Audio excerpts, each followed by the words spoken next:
Cancer, what's up? Kamusta po kayo lahat? So, I hope everyone's doing okay. So, for today, Cancer, gagawin natin ang inyong December 2025 General Tarot Reading. This is gonna be your general tarot reading for love, career, and also overall general energies. Okay, puro general. Okay, so, tingnan lang natin kung tingnan lang natin kung ano ba ang mga energies na paparating sa inyo or mga possible situations na mag-arise towards you for the month of December 2025. Please do take note that this is just a general reading and may or may not resonate. So, take nyo lang kung saan kayo nakaka-resonate or nakaka-relate and leave the rest. Okay? Also, please don't forget to click like, share, and subscribe para din po makakuha pa kayo ng mga gantong contents in the future. Okay, so let's start. So, here's your oracle card. Got your good news. Okay, good news. So, makakarinig ka ng news from either a friend, acquaintance, or somewhere else. Basta, this is something in favor of you. Okay? In favor of you and talaga namang matutuwa ka dito. Or ma-excite ka is what I feel. Ano pa? You have your bowl. Plenty of material things. So, nakikita ko dito na maaaring mag-umapaw ang inyong December ng mga abundance. Yan. Material things. Mga bagay na mga marireceive nyo. Sa mga company, nakakita ko ng basket. Ano talaga, Christmas basket. Ganun. Maybe for some of you, no? So, naalala ko lang yung aking mga employment dates. But anyway, so yan. So, nakikita ko makaka-receive kayo ng mga employment days pala. So, ayan. So, nakakita ko dito ng mga bagay na marireceive nyo. These are like big blessings. Okay? Like, hindi siya ganun kalitan. These are very beneficial for you. Okay? So, material things. Ano pa? Ano pa para kay Cancer for the month of December, please? Cancer, for the month of December, you have your table. Hard work ahead. So, maaring punta ka situation wherein your dedication and hard work is needed. Okay. So, talaga meron kang pagbubuhusan ng oras, paglalaanan ng oras, pagbubunuan ng panahon. Ano pa for Cancer for the month of December? Cancer for the month of December, please. Cancer for the month of December. Cancer signs for the month of December. You have here Diamond. You'll be receiving or giving a precious gift. So, maaaring either ikaw yung magbigay or ikaw yung makareceive, Cancer, ng maganda or ng isang bagay. Maybe literally a diamond, you know? And a rose. Nakikita ko talaga na either ikaw yung pagbibigyan or ikaw yung magbibigay ng isang presyo. So, may halaga ito. Merong value ito. Okay. Ano pa? Let's see. Ano pa? You have your mice. Discord among family or friends. So, maaaring magkaroon lang ng medyo distance between family or friends. Magkaroon ng mga hindi pagkakaayos or like distance. Distant, emotionally distant. Ganun. Okay, ano pa? Which one? Oh, it's giving me two. Isa na lang po. Cancer signs. Cancer signs for the month of December, please. Cancer signs. Okay, you have your tower. Solid foundation, success with effort. So, magkakaroon ka ng situation na maybe you're building something up or you're planning to do something. But definitely, there is a situation na requires solid foundation and it will bring success with effort. Okay? So, lagyan mo lang ng effort. Sureball yan. Kung ano man yung ginagawa mo, Cancer, mag-bloom yan. Okay. Okay, let's move on to your general. What is Cancer up to in December? Okay, may naglag. Page of Pentacles. Meron kang bagong sisimulan for the month of December. This could be a new job, new career, new commitments, new ventures in life. Okay. This is something that's stable and may lead to something long-term. May tower na naman dun, oh. So, maaari talagang meron kang binibuild na like for long-lasting either abundance or success. Related to home. Okay, may nakita akong mga bahay-bahay dun. So, related to home. So, ayan. So, may pathway din dun. So, yeah, could be. Ano pa ang mga bagay-bagay na maaaring asahan ni Cancer? You have your 10 of Wands. So, maybe you're feeling burdened. Maybe either right now or in the recent past or as you're watching this video. I'm seeing you after a period of burden. Maaaring maka-experience ka na ng new beginnings in life. By December, carrying on, umuudlad ang life. Okay, maaaring may mga times na parang feeling mo ang bigat-bigat ng mundo, ang bigat-bigat ng maaaring parang feeling mo sinusubukan ka, parang feeling mo na, alam mo yun, na gusto mong umakyat ka, so parang hirap-hirap ng life. Ganon. Parang lagi kang dinadala sa downhill battle. Hindi na siya uphill battle, pero pwede rin uphill battle. Basta yun. Pero sabi dito rin, yeah, magkakaroon ka ng mga new beginnings in life with the Ace of Cups. Magkakaroon ka ng mga emotionally fulfilling situations, ganyan. Kung dati medyo disappointing ang mga bagay-bagay, maybe in finances or in love, magkakaroon na yan ng sudden, parang, it will be brewing for you, the new beginnings. Yeah, there is a specific person, could be your long-time partner, could be a Taurus, Virgo, Capricorn, could be your husband or your fiancé as well, na talaga namang will lead to stability, okay? Maybe meron kayong pinaplano nitong person na to, okay? Maybe there are plans related with this person, meron kayong binibuild together, ano pa, Hangman. Yeah, medyo may mga konting delays lang, pero I'm seeing it na parang matutupad. Okay, and matutuloy. Maybe into something long-term talaga. Kasi the Ace of Pentacles talks about parang something that you will plant, itatanim mo, and then it will grow. It has a potential to be something big, or lifetime, or lifelong, or really stable in life ahead. Okay? Yeah, and there's so much happiness in here that I'm seeing. Happiness, ganyan. Okay, so let's move on to your career. So how is Cancer's career for the month of okay, the month of December? You've got here the Moon card. So maaring you're feeling sad, you're feeling depressed, or maybe there are situations that parang not favorable for you in career, job-wise, finances-wise. Okay, maybe nakikita ko dito meron ka ibang bagay na gustong i-pursue when it comes to your career and finances. Meron kang gustong either gawin or tuparin. Kasi maybe sa current job mo ngayon, yeah, punong-puno ng mental torture, parang power tripping, parang power struggles, ganyan, power tripping, parang nantitrip ba yung boss mo, or meron bang someone with authority na nagmamataas and parang binubuli ka, something like that. That's giving you kind of like mental torture or conflict.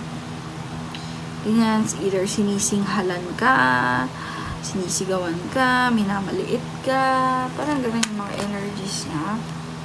And it says here na parang, I don't know if gusto mo pa dun sa situation na yun, or gusto mo pa dun sa career na yun, or career na yan na meron ka, or sa situation na yan na meron ka, okay? The cards are telling me that there is a much better opportunity for you when it comes to career and finances.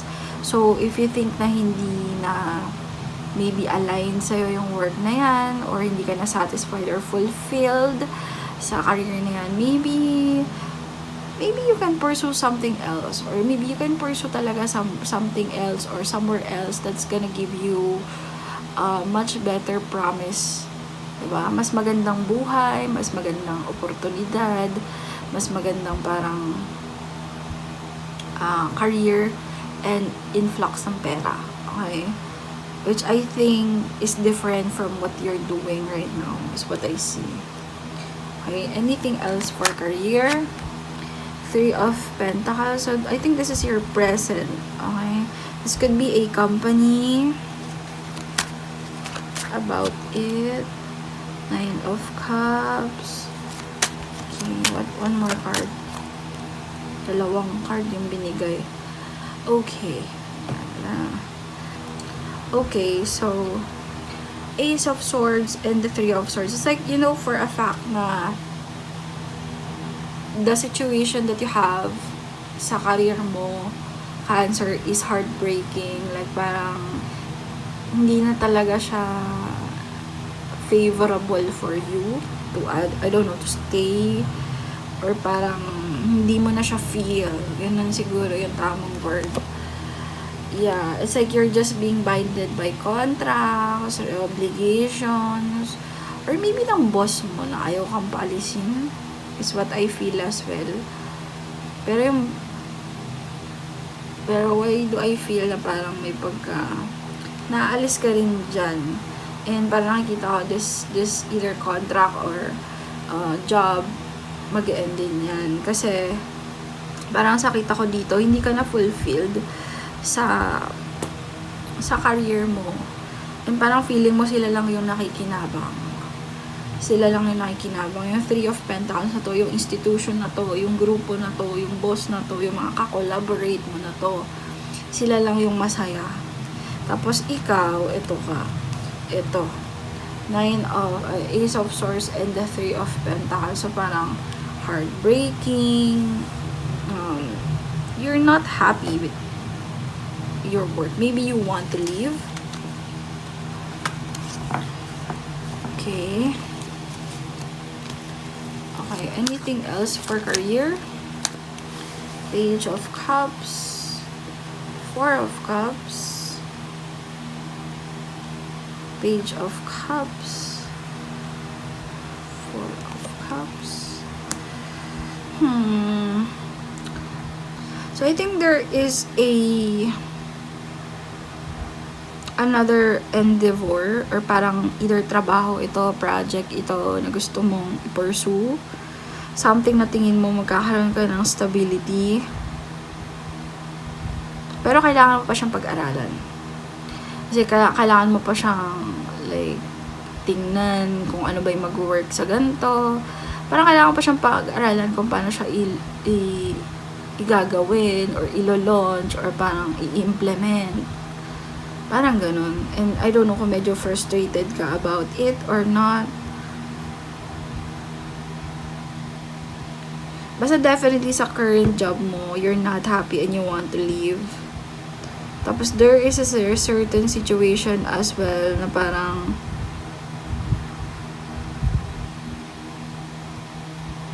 what is this Four of Cups ba? What is this Four of Cups? The Eight of Swords. So, parang hindi ka makagalaw. The of Cups.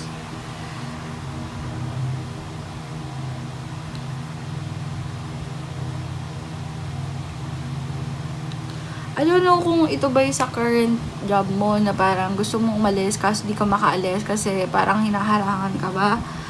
Or ng mga higher ups mo, kung meron ka mga boss. Parang sila yung nagiging reason para hindi ka makaalis.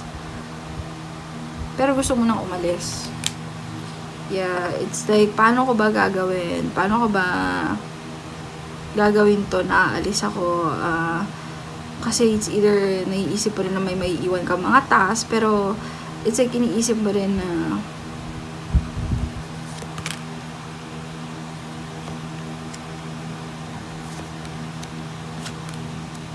gusto mong gawin yung bagay na kung saan ka magiging masaya and mas fulfilled and mas parang emotionally, financially, mas in favor sa'yo. Okay? So, yun lang naman sa career. So, let's move on naman sa love. So, sa love, kamusta naman si Cancer by December?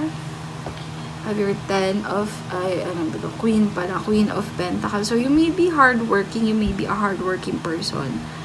Okay, that's how I see the Queen of Pentacles. So, there is maybe a certain connection na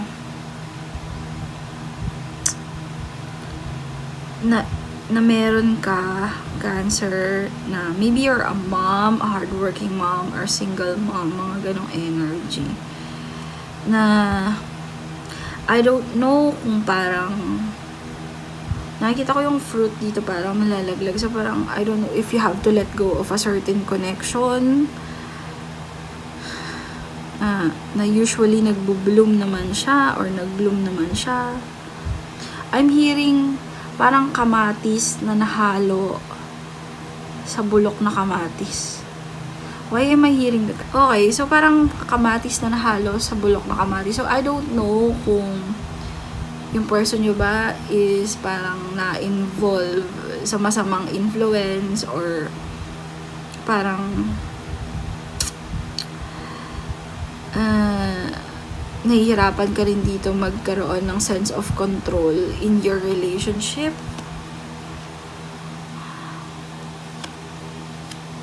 Yeah, it's like parang nababurdenan ka. It's like parang nababurdenan ka. Feeling betrayal, or feeling parang may betrayal din sigurong involved sa connection mo with someone else. Could be a Gemini, Libra, Aquarius, Aries, Leo, Sag, specifically an Aries, or Taurus, Virgo, Capricorn. I think this love story, this love connection is affecting your work. Somehow, aring na-impactan kasi we have here also Pentacles and also your mind. Okay? It's like you wanna do something with it, but I don't know if may sense of control ka in the situation. Okay? I'm hearing oppositions. Or siguro may mga kaaway ka dito, or may mga kalaban ka, I don't know. Talagang iniuputan sa ulo. Although, parang hindi naman siya, parang mukha naman siyang feather. Pero, basta ganun yung feel ko eh. Parang nalalaglag. So, parang feeling ko iniiputan sa ulo. So, maybe you experience some kind of betrayal with this person. Ano pa sa love? Ay, ano ba yan? Nahulog. Dami. Ano pa sa love for December? What they can expect? Two of Swords. Page of Swords. The Five of Wands. And the Six of Cups. So, nakikita ko dito na may feelings pa rin naman sa yung person mo if this person is someone from your past. However, parang medyo mahihirapan ka to manifest a stable connection. Okay? In December maybe. Kasi meron pang competition with someone else or conflict ako nakikita. And maaring secret yung relationship, maaring secret, patago, I don't know. Pero meron pa ako nakikita, maaring ding ina-expect, maaring gusto mo talaga na bumalik sa'yo yung person mo with the Six of Cups as the final card, no? Of course, but let me see. It's like, I'm seeing you, parang ikaw yung alter ego mo dito, yung cat. So, parang nakikita ko dito na maybe you want your person to hurry up, bumalik ka na sa akin, umayos ka naman, ayusin mo naman yung buhay mo, mga ganon. Tapos yung person mo, ayan, parang I don't know, may inaantay yata siyang, ewan ko, may inaantay siya na, I don't know, to gain something,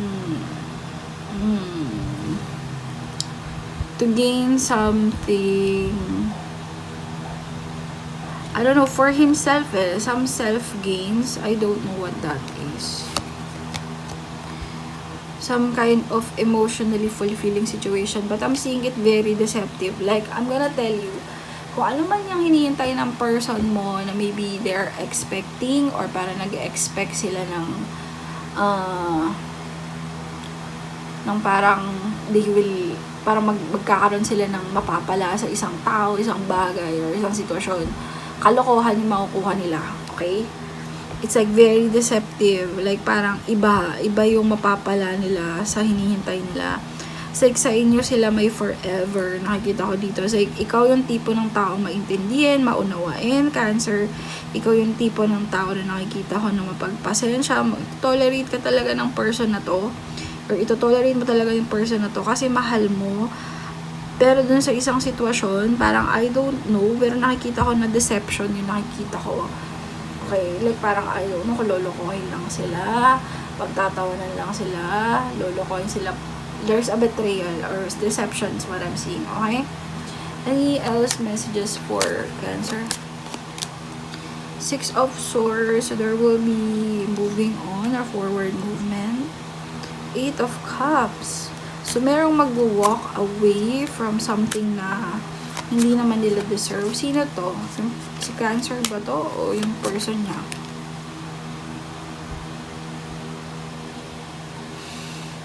A Devil card. I'm feeling your person will walk away. And finally will return to you. Yeah, with the Wheel of Fortune. Parang pupunta sila kung saan sila talaga masaya, kung saan talaga may wish fulfillment. Okay, may pagbabago ako nakikita with regards sa isang situation na parang punong-puno ng parang you felt left out in the cold because maybe naglaro yung partner mo with another person and maaaring gusto nila mag-grow with someone else or yun yung minanifest nila, pero as what I see here, parang it really pained you. Talagang nasaktan ka dito. But I'm seeing you standing strong all this time, Cancer.